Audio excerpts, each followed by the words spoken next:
In the autumn of 1888, a series of brutal murders in the East End of London lit a flame that sent shockwaves reverberating around the civilized world and caused a scandal that struck right at the heart of the British establishment.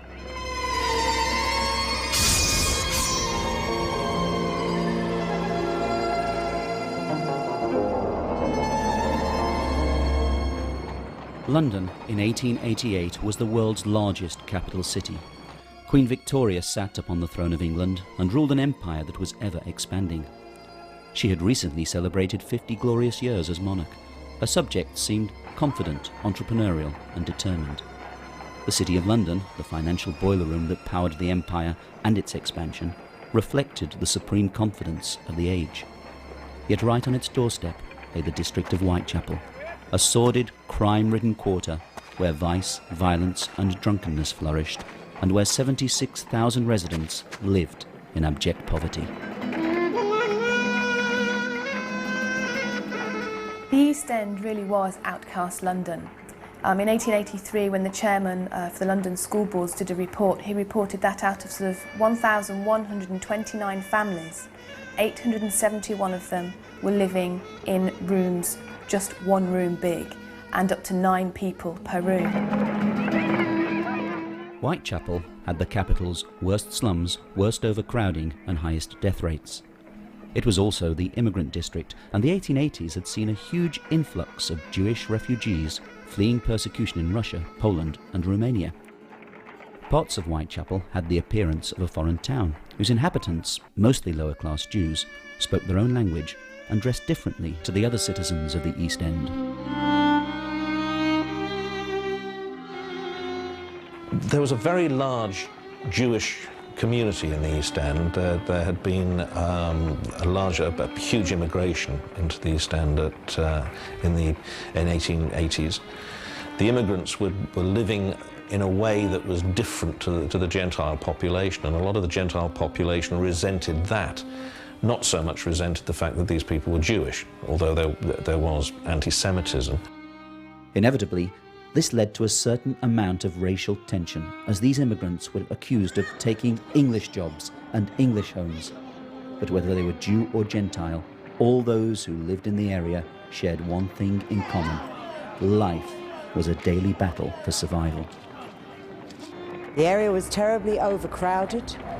People lived crammed together in miserable circumstances, in absolutely dire poverty. All arches damp and dripping, and there was sort of straw on the floor and lots of horse dropping, all horses everywhere. The area was very, very grim, very poverty-stricken. There's no sanitation. There's just off the main highways and byways, you've got loads of alleyways and courts with people just throwing out their sewage and their rubbish. I mean, the stench must have been awful in the East End. For the poor and destitute, the main accommodation was offered by the common lodging houses. There were 233 of them in Whitechapel, and each night 8,500 men, women and children sought shelter within their decaying walls.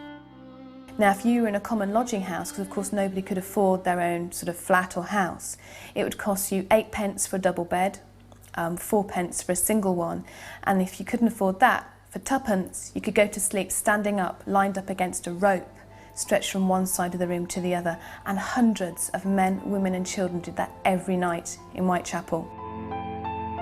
For the women, there were few career opportunities, and those that were available paid a pittance, barely enough to cover the cost of a bed in a common lodging house, and certainly not enough to pay for food as well. So many of them turned to prostitution, not out of any real choice, but out of a necessity to survive. The Met actually sort of estimated that there were over 1,200 prostitutes of a very low class actually working in Whitechapel. On the surface, Victorian London may have seemed supremely confident and eminently respectable, but beneath that surface there lurked a general feeling of extreme unease. In the 1880s, you had all these different fears and anxieties, and this kind of social fear, really, of things that were going on, the changes to the ordered society that the middle classes and the upper classes were so used to. And it was a period where a lot of people were frightened. There was a genuine fear that there was going to be a revolution. The East End came to be the focus for all of that anxiety, all of that social anxiety. Jack the Ripper came along at just the right time, in just the right place, and he frightened people in the same way as all these other fears were frightening people. And so Jack the Ripper, in many ways, became the embodiment, the physical embodiment of all of those anxieties. If the Ripper could step across the border from the poverty-stricken, immoral East End and infect the rest of London, then so could all of these other kind of nebulous fears spill across and bring about an awful lot of social unrest and social change. But the fact is that it did penetrate the consciousness of the people in a way that an ordinary murderer hadn't done in the past and would never do again. At around 3:40 a.m. on August 31st, 1888, a carter named Charles Cross was walking along Bucks Row here in Whitechapel when, in a gateway that used to stand here, he saw what he took to be a bundle lying on the ground. Thinking it was a tarpaulin that might prove useful, he went over to inspect it, but stopped in his tracks when he saw it was a woman lying there. Moments later, he heard footsteps behind him, and turning, saw another carter, Robert Paul, approaching. Nervously, the two men approached the silent form and stooped down over the body. Charles Cross felt the woman's hands. They were quite cold. Robert Paul, meanwhile, was leaning over, trying to see if he could detect any sign of breath. He couldn't. But when he touched the chest, he fancied it moved slightly. "I think she's breathing," he told his companion, "but very little, if she is." Paul wanted to sit the woman up, but Charles Cross didn't want to touch the body any further. So they thought they'd wasted enough time at the scene, so they pulled her skirts down to cover her decency and went on their way, agreeing to tell the first policeman they met of their find. But what neither man had noticed in the darkness was that the woman's throat had been cut so savagely that her head had almost been severed from her body. That discovery was made by PC John Neal as he walked his beat along Bucks Row shortly after Cross and Paul had left the scene. It was he who raised the alarm and sent for local medic Dr. Llewellyn, who, having carried out a cursory examination of the body, gave orders for its removal to the mortuary. Here the night held a further shock, for when Inspector Spratling arrived to take down a description of the deceased, he discovered something that had so far eluded everyone. Beneath her blood-stained clothing, a deep gash ran along her abdomen. She had been disemboweled. Jack the Ripper's reign of terror had begun. The woman's name was Mary or Polly Ann Nichols, a 43-year-old prostitute who had earlier been ejected from a nearby lodging house because she didn't have the fourpence to pay for a bed. "I'll soon get my DOS money," she had confidently predicted. "See what a jolly bonnet I've got." That bonnet now lay trampled in a Whitechapel gutter. Polly had her throat cut from left to right back to the spinal column. She had several incisions on her body. She was ripped up to the breastbone, but no organs were removed that we know of from Polly. Since the murder had taken place on the eastern fringe of Whitechapel, responsibility for its investigation fell to the officers of the Metropolitan Police's J Division.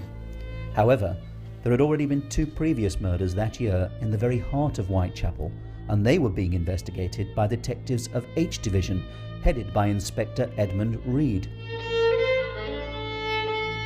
Officially, there were only 5 Jack the Ripper victims, although there were 2 other murders that happened before that of Polly Nichols, which most history books considered the first Jack the Ripper murder. The murders of Emma Elizabeth Smith in April 1888 and that of Martha Tabram or Turner in August 1888 are considered by some people to have been the early sort of works of Jack the Ripper. The early crimes, the pre-canonical 5 murders of Emma Elizabeth Smith and Martha Tabram, are sometimes included in with the Ripper murders and sometimes they're excluded. Emma Elizabeth Smith almost certainly wasn't. She appears to have been the victim of a street gang, and why she was murdered or violated so badly that she died from the injuries isn't known, but she is unlikely to have been a Ripper victim. Whether or not the murders of Smith, Tabram and Nichols were the work of the same hand, 3 such gruesome killings in such close proximity, coupled with the local disquiet that the crimes were causing, led to the involvement of officers from the Metropolitan Police's headquarters at Scotland Yard. Their commissioner was Sir Charles Warren, an ex-military man who in the coming weeks would find his competence questioned in the newspapers on an almost daily basis. I don't think Sir Charles Warren was in the least bit incompetent. He was, and it has to be said that when he was appointed to be Commissioner of the Metropolitan Police, that the press at the time didn't think he was the wrong man for the job either. It was only as a result of his over-violent reaction to the Trafalgar Square riots in 1887 that the press, the radical press in particular, turned against him. On the very day of the Polly Nichols murder, Dr. Robert Anderson had been appointed the new Assistant Commissioner and head of Scotland Yard's Criminal Investigation Department, or CID. Dr. Robert Anderson, as he was at the time of the crimes, was the head of the CID. He was the Assistant Commissioner of Scotland Yard and was the man who would have had overall charge of how the Ripper crime was investigated. Unfortunately, Robert Anderson came to his post suffering from exhaustion, and his doctor ordered that he take an immediate holiday. So no sooner had he taken up office than he left London for Switzerland, and in his absence, overall responsibility for the investigation fell to Chief Inspector Donald Sutherland Swanson. As the detective with overall responsibility for the police investigation and for reading and assessing virtually every piece of evidence and information to do with the murders, Swanson would acquire an almost unrivaled knowledge of the case. With 3 murders now stirring up genuine panic in the neighbourhood, Scotland Yard sent in one of its finest detectives, Inspector Frederick George Aberline, a man who knew the East End of London and its underworld intimately. He would become one of the most important of the on-the-ground detectives. Inspector Aberline was a very respected policeman of the day. He was a man with a brilliant career in the East End of London who, just before the Ripper murders took place, had been promoted to Scotland Yard. And when the Ripper murders were happening, he was transferred or moved back across to the East End to oversee the investigation on the ground in that area because he knew it so well. One of the problems facing the police was that the district where the murders occurred was one of the most crime-ridden and densely populated quarters of the Victorian metropolis. Often referred to as Darkest London or Outcast London, it was a slum-ridden warren of overcrowded dwelling houses where vice and violence flourished. But yes, it was a very rough area. Street crime, petty thievery. I mean, there were several streets known as the blackest of the black streets, including Thrall Street, where Polly Nichols was living at the time. And policemen wouldn't go down those streets unless they were in groups of 4. That's how rough these little streets were for street robbery. It was very noisy, very wet always, and very cobbled. That's what I remember. There was one way, however, that many of the local populace chose to blot out the hardships of their daily lives, and that was to drink themselves into a stupor. Drunkenness was very common in Whitechapel and the whole of the East End, really. People, it was a vicious circle. As soon as they had some money through work, they would go to the pub to drink their sorrows away, basically. So you would have your family, and if you're a gentleman, you'd give your wife some money, and then she'd probably not spend it on food for the children, but also spend it on gin, because gin was so cheap at that time. Violence was very common because with all the drink available 24 hours a day, you can imagine people by the early hours of the morning might be very drunk indeed. There were plenty of fights and outbreaks of violence. But despite the frequent violence, actual murder was quite uncommon, and the killings began to stir up genuine revulsion in the area. Murder was actually quite uncommon at the time. Apparently the year before there'd only been half a dozen murders the whole year. So obviously to have such a high level of crime, so many murders in literally a few weeks, it really did cause a huge widespread panic throughout not just the East End but the West End too. I mean, women would not go out after dark in the West End, and those who were forced to go out in the East End, we've actually got reports of them actually carrying guns and knives to protect themselves.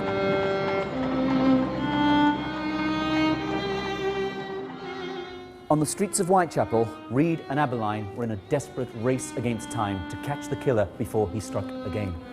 And then their inquiries amongst the local prostitutes turned up a likely suspect in the form of a man whom the local streetwalkers knew simply as Leather Apron. Leather Apron was the name that was given to a man that the local prostitutes spoke about and claimed that he would try to extort money from them with threats of violence, and also had a knife. Desperate to find him, if only to eliminate him as a suspect, the police began door-to-door inquiries around the common lodging houses of the neighbourhood. But then their investigation suffered an unexpected setback when either local gossip or the unguarded comments of their officers brought news of their suspicions to the attention of the press. On the 5th of September, the Star newspaper ran an article that would terrify the local residents. That article proved frustrating to the police, who had hoped to keep their suspicions a closely guarded secret lest they alerted their suspect to the fact that they were looking for him. Leather Apron, the only name linked with the Whitechapel murders, the strange character who prowls about after midnight, universal fear among women, slippered feet and a sharp leather knife. The Star newspaper really built up Leather Apron into a demon kind of character, and described the most graphic description of this person. The police, it appears, knew who Leather Apron was all along. They thought it was a man called John Pizer.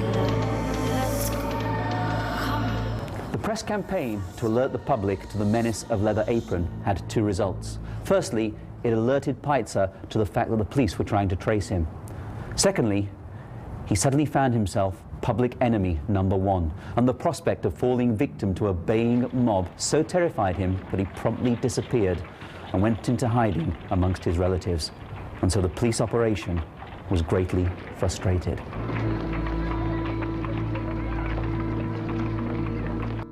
The police reacted by adopting an arm's-length approach to journalists who, stung by this evident lack of trust, began grubbing around for any morsels of information that they could find. They shadowed detectives in the hope of discovering the identities of their witnesses. They attempted to loosen the tongues of police constables with drink or bribes. Some even resorted to an almost comical approach to the news gathering, hoping to gain a sensational scoop for their newspapers. One particular case which is interesting, there was a journalist who dressed up as a woman and was walking around the East End hoping that he might be approached by Jack the Ripper. But so many policemen were out in disguise that a bobby on the beat went up to him and said, "Here, are you one of us?" And he explained that he was a journalist out there, and was promptly taken to the police station and detained for 2 hours and had to justify why he was wandering the streets dressed as a woman. The Leather Apron scare, however, had another more sinister effect on the area. The leather apron was the standard garment worn by a wide range of Jewish tradesmen, and egged on by lurid press speculation, signs of racial unrest began to surface in the neighbourhood. On the 7th of September, a journalist on the East London Advertiser sat down to pen his article for the next morning's edition. Referring to the murder of Mary Nichols, he wrote, "The murderer must creep out from somewhere. He must patrol the streets in search of his victims. Doubtless he is out night by night, and unless a watch of the strictest order be kept, the murder of Thursday will certainly be followed by a fourth." And in the early hours of that same morning, after the journalist had written his chilling prediction, but before the newspaper had actually hit the streets, the Whitechapel murderer struck again.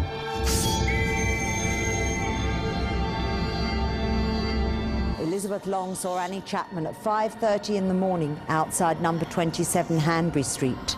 Mrs. Long, who knew Annie by sight because they often stayed in the same common lodging house, told the police that Annie was not on her own. She was in the company of a man A man Mrs. Long described as dark and swarthy, a foreigner.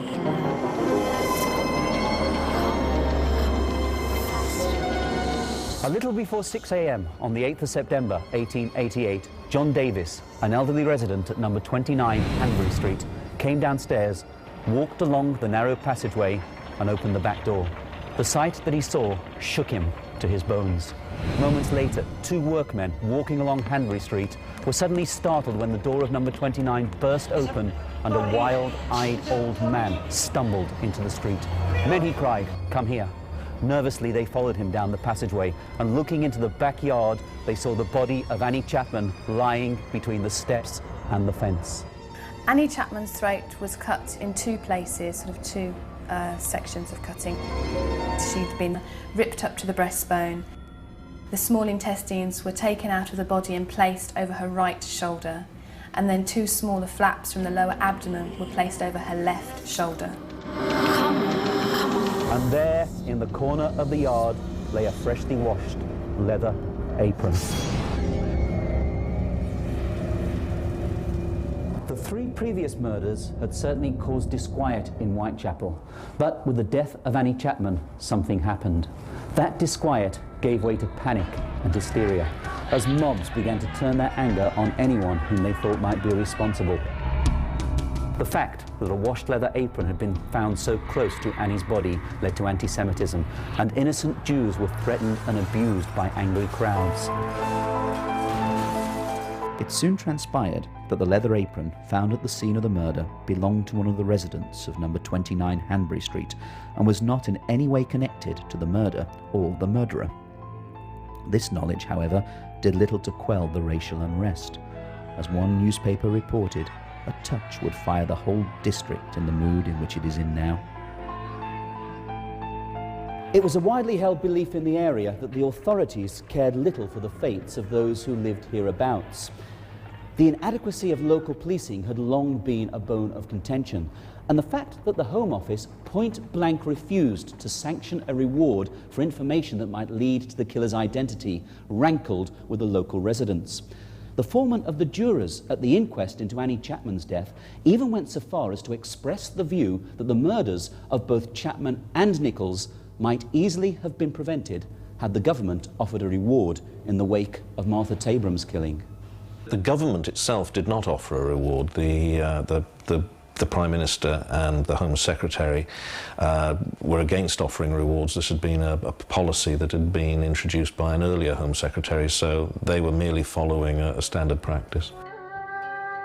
Anxious to assist the police investigation, several local residents began their own private endeavours and formed vigilance committees in the hope of bringing the killer to justice. The vigilance committees are an important part of the Jack the Ripper case.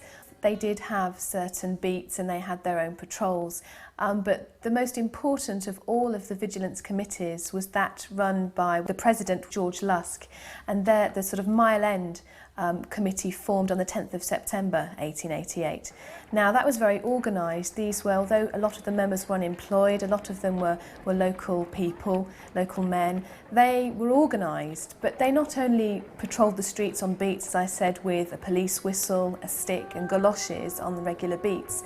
They also did lots of other things like physically writing to people to try and get things changed. They wrote to the government, to the Queen, to the Home Office. So they weren't just sort of groups of mobs on the streets.